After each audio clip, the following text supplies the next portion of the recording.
So I've been thinking more about all those wonderful videos on Fred's channel, that's Conference Report, and all of the different things that he's done with metaphor, and just talking about how metaphor is related to our conceptual system, not just our language. It certainly is a dominant aspect of our language, but the way that metaphor actually shapes our thought. And I thought it would be interesting to maybe talk just for a second in those terms about the particular word called block user on YouTube. I think that's kind of a funny expression. Block the user. It seems to be an exertion of power. Going to block the user. I'll do something to you. Um, User will be blocked. As if it's all an open forum and you're excluding someone. I think it's kind of interesting because to many people who are looking at work in new media, if we're going to do more on metaphor, they often talk about the new media as pull technologies rather than push. That is, they're not broadcast and just thrown upon people caught unaware, but you have to go to someone's channel and look at their stuff. People basically have to go and pull it from there. And so if it is a pull technology rather than a push, I guess it seems a little odd to speak of it as blocking. And I think a different way to get at it is think of how differently we would perhaps think about what goes on YouTube if the block function, the block user, would be instead, if instead of that, it would say something like, um, I don't know, uh, deny entrance, or if it would say remove privileges.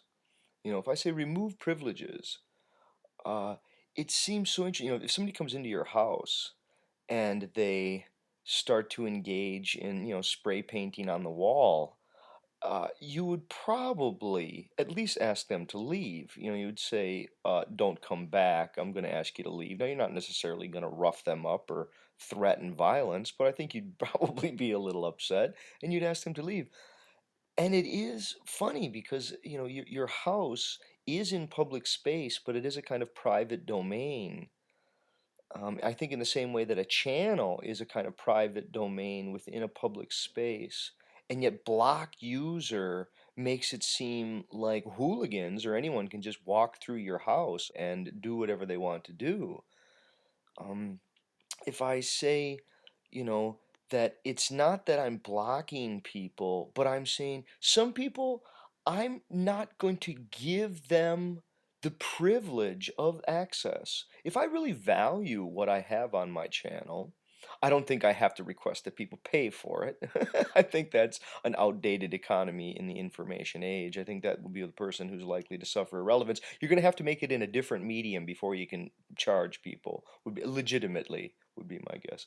Uh, but I think if you say that what is on one's channel is so worthy and so of value that you're willing to say to people there are certain rules. It's like going into a museum. You can come in and look at the things, but I'm not going to allow you to vandalize the material without me asking you to leave. Now, are you being blocked from the museum? Well, no, you're being inappropriate in a museum. Uh, is the museum in public space or is it a kind of private space? It's definitely of the pull variety. It's not like broadcast news. It's not like something on the airwaves that as you're just scrolling past, it comes into your face. Now, you could come across the video a um, from a relevant video, or it could be forwarded to you. Now, I think if you think of a channel as another person's house, you disrespectfully you come in, you say, "Wow, I've looked around. I really don't like your house. I'm gonna leave." Or you say, if I had a house like this, I'd get rid of that couch. I would remove that, and this is not very good art. You can engage it in a civil way. You could say, you really should be a vegetarian, or you say, "Wow, you really ought to keep a cleaner house," or whatever. But I don't think that going in and trying to exercise power by doing the equivalent of anonymous vandalism.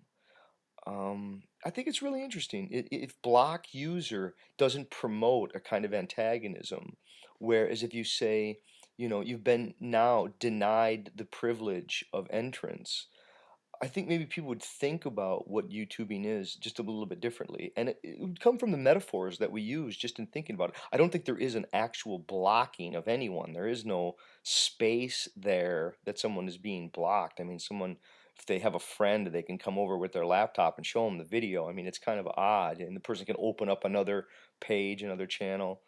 So blocking maybe isn't the right metaphor. I think people do need to think of their channels maybe in some way as it's a kind of private space within public space that people should feel is, I guess, subject to certain rules of propriety, at least for some, that, certain kinds of engagement just are seen as they're just not appropriate.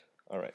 So those are some thoughts about metaphor and, again, some of the great videos that Fred has shot on the way that metaphor impacts the way that we think about things and talk about things and, I guess, understand ourselves in the world. Okay, thanks.